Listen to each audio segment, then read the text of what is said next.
Ce que j'ai vraiment beaucoup aimé, c'est que j'ai pas eu la pression qu'on peut avoir les quelques jours avant un vrai marathon où on doit aller chercher son dossard, enfin, il y a quelques étapes clés qui à la fois, en fait, à chaque fois, moi, me réjouissent et il y a une sorte d'excitation, mais il y a aussi du coup une sorte de pression qui monte.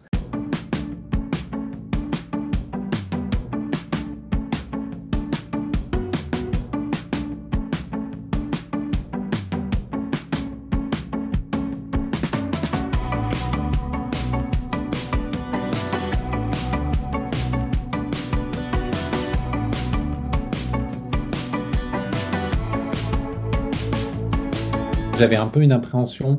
J'avais fait aucun test réel du tracé. J'avais quand même vérifié que les rues, globalement, je pensais passer dans des rues, voilà, des vraies rues sans impasse, etc. Donc je m'étais dit, voilà, qu'est-ce qui se passe si je me retrouve finalement face à un moment à un mur et que du coup, bah, le tracé de la carte de la France risque un peu d'être mis en cause. Ça a été ma première source de satisfaction, de voir au fur et à mesure du parcours qu'il n'y avait aucun souci.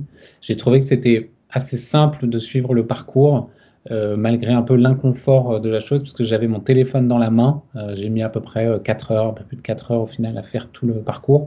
Donc avoir son téléphone dans la main pendant 4 heures, regarder quasiment tout le temps finalement la carte, puisque je voyais mon point avancer et je devais suivre le parcours qui était lui fixe et tracé.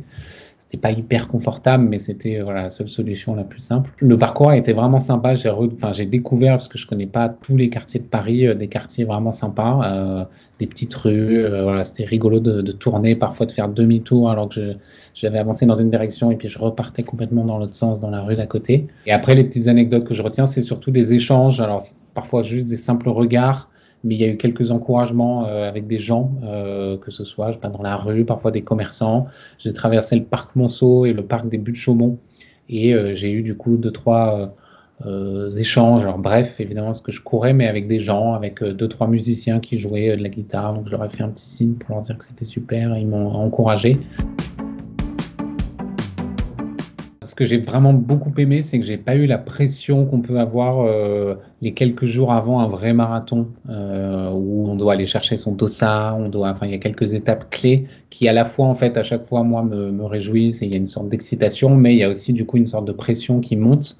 Là, du coup, je l'ai pas du tout ressenti parce que en fait, j'avais pas forcément en tête la visualisation vraiment d'un marathon et la distance et la fatigue, etc. Je voyais plus bah, cette carte de la France et le fait que ce soit un défi personnel. Donc voilà, j'avais moins de pression. Être habillé en tenue, avoir voilà, tout son petit équipement, on vérifie qu'on a bien tout, ses gourdes, ses flasques, etc. Ça, voilà, c'est revenu et c'est vraiment marrant parce que c'est les mêmes sensations qui reviennent les quelques minutes avant le départ, où on passe en fait d'un état un état courant, on marche, on va jusqu'au départ, à vraiment le moment où on clique sur sa montre et on se lance. Et là, on se dit, bah voilà, là, je suis parti pour un sacré défi, pour 4 heures de course, sans m'arrêter ou presque. Et donc, ouais, tout ça, c'était vraiment hyper sympa de retrouver ces sensations.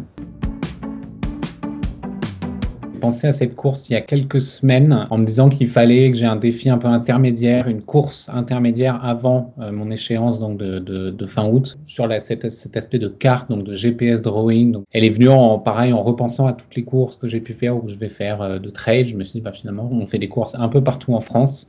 On a la chance d'avoir un pays hyper beau avec une variété de paysages, de régions. La forme de la France, elle est quand même en plus hyper reconnaissable facilement. C'est un hexagone.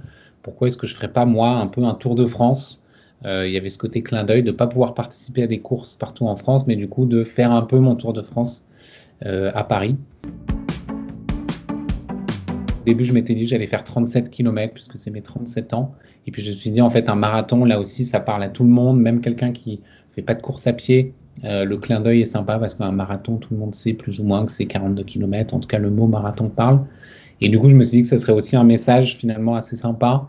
Euh, à mon humble niveau, évidemment, parce que je ne suis absolument pas ni connu ou reconnu comme athlète, mais de montrer en fait qu'avec une paire de baskets, finalement, on peut, malgré toutes les conditions actuelles qui sont compliquées, socialement c'est compliqué, on voit pas grand monde, etc., bah, on peut, ne serait-ce qu'autour de son pâté de maison ou de son quartier, sortir, courir 10 minutes, un quart d'heure, une heure. Et voilà, moi je trouve que ça fait beaucoup, beaucoup de bien. Je pense que ça peut faire beaucoup de bien à beaucoup de gens. Life. Life. Life. Life. Life. Life. Life.